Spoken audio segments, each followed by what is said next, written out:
Right guys, today we're just going to go over briefly about the CRB check.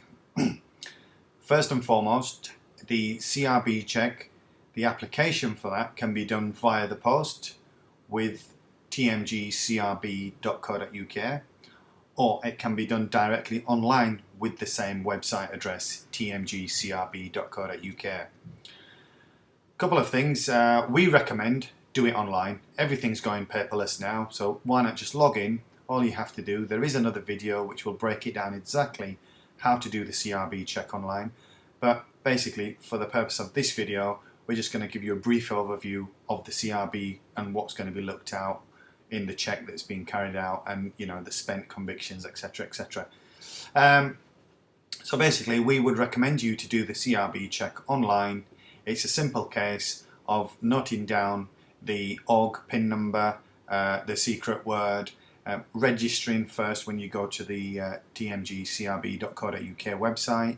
Once you've registered, follow the steps 1, 2, 3, 4, 5. At the end you will be asked to select which forms of ID you wish to show to the post office. When you have selected the correct identification from the list which is offered, save the form at the end, print off the form. There will be barcodes on that form at the end, just like a barcode on a loaf of bread that you would get. One sheet of paper, take that along with your ID to a local post office which does the check and send service. Pay them the £55, which it currently is. You can pay them also for the check and send part of that, which is another £7.50 odd.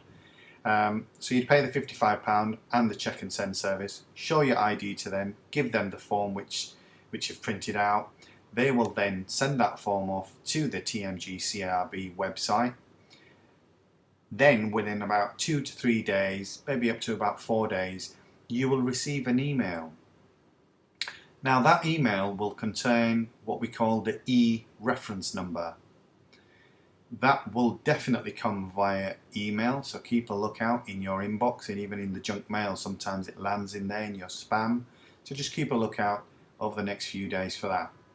Once you receive that reference number, all you need to do on your PHV 203 form, which is the application form for the PCO license, write down that E-reference number, and that's it. That's your CRB check done. Some few weeks later, maybe 8 weeks, maybe 6 weeks or 4 weeks, you will receive via the post a certificate, the CRB disclosure certificate. That is for your reference. At the same time, the PCO office will receive the same disclosure, a copy of it as well for their records. But to get your application process and the ball rolling, you just need to wait for that reference number to come through the post, come through your email, and just write down that reference number on your application form. We will do another video regarding the actual offences and the spent time and what the PCO office do look out for in terms of whether they'd give you a licence or not, given the kind of convictions, if any, that you have. You could be expected to wait approximately I would say about 4 days, like I've said, for this reference number to come through. Once that comes through, that's it. Your CRB check is done. If you're apprehensive about whether you have convictions and what the outcome might be, how are the PCO office going to look at my application, because I was a naughty boy or a girl, some years back, it all depends. Now, we cannot by any means cover all scenarios in this video. But in a nutshell, the full history, your criminal record will be looked at. It's all on the PNC. If you're new to this country, you have to get a certificate of good conduct from the country where you've originated from.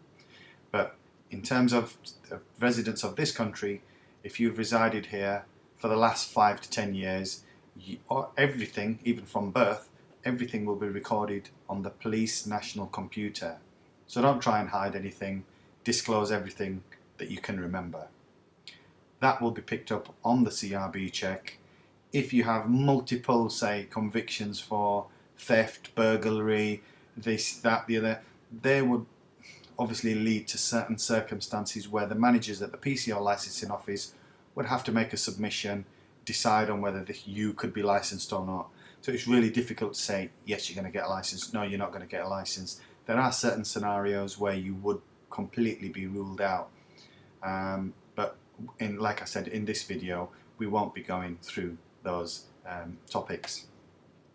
So if it's an isolated case, you've been a naughty boy a long time ago, be expected to be waiting like the normal rule of thumb is between 3 years and 7 years, and in some cases 10 years. You have to be free of conviction or free from when you last served your last day in prison, if you did end up going to prison. But if you've got any problems, we're here, and obviously you've got the PCO number as well. You can speak to them directly.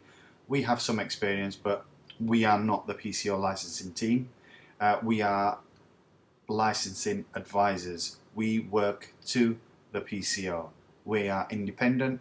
Any advice we give is purely based on what we believe would happen. But ultimately, the decision regarding your criminal record would be decided by the PCO office themselves.